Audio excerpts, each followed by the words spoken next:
This model is great for looking at managing change. It starts with D for dissatisfaction. In order for change to occur, we have to first of all think that there is a problem to solve, a situation where change is desirable. So we need to know why the change is actually needed and what is the risk of not making any change at all. So people have to understand why the change is necessary, and if that bit isn't managed well, then no one is likely to buy into the rest of the change process. Change is hard. We don't like to make change. So if we're not convinced that change is necessary, we're unlikely to go through the painful process of making that change. Once we've acknowledged why the change is needed and we have convinced people that change is necessary, then we have to have a vision for where that change is going to take us to. What are we aiming towards? What's the target or the goal? If we can't visualize that, it is unlikely that we will achieve that goal, that end vision. So we need a compelling vision which creates that desire to change. What will success look like? What will utopia be, if that's what we're aiming for?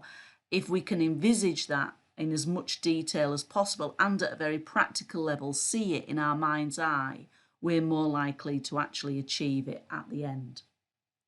When we have set out what our goal is and what our vision is, and people can see what that change would look like, we then move on to thinking about what are the immediate steps that could help us to move towards that goal? What are the actions? And it's the very first steps that we're talking about. Sometimes we don't break it down into small enough steps, and then it's hard for people to actually get off the starting blocks. So the first steps. We also need to consider the knowledge that people need in how to actually make those change. So for some of the people, they've bought into our vision, they know why we need to change, they know even what some of the steps are, but they don't know how to actually do them.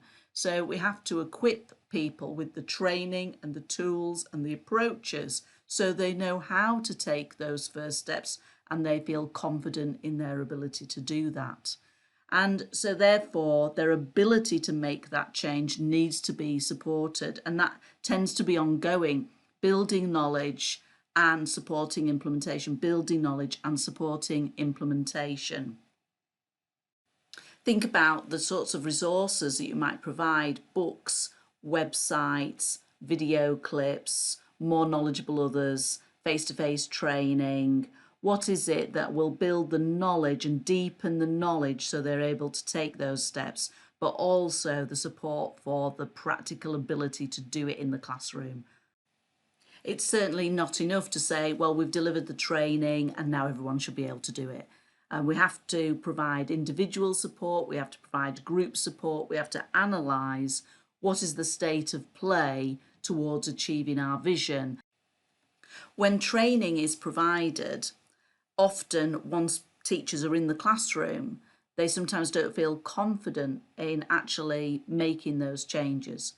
Or sometimes they know some of the changes but not all of them. So they often need that very practical support in the classroom and feedback on how they're doing towards achieving that goal.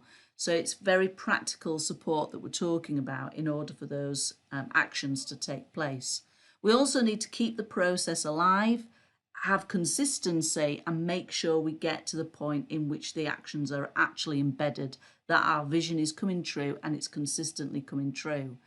Often we start new initiative and new initiative and new initiative rather than really working on fine-tuning and supporting people to actually achieve what we set out in the first place, making sure that what we're doing is embedded and high quality. It's also important that we document in some way, be that a written format or a video format or pages on our website. How do people who are new to school, how are they inducted into the way that we do things here? What is our day-to-day mantra? If things haven't gone well with the process of change, use the model to track at what point did it fall down.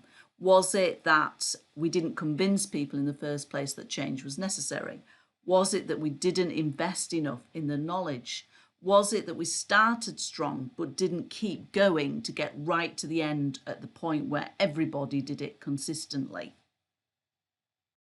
We can use the model to plan each section so that we are more likely to be successful in achieving the change that we want.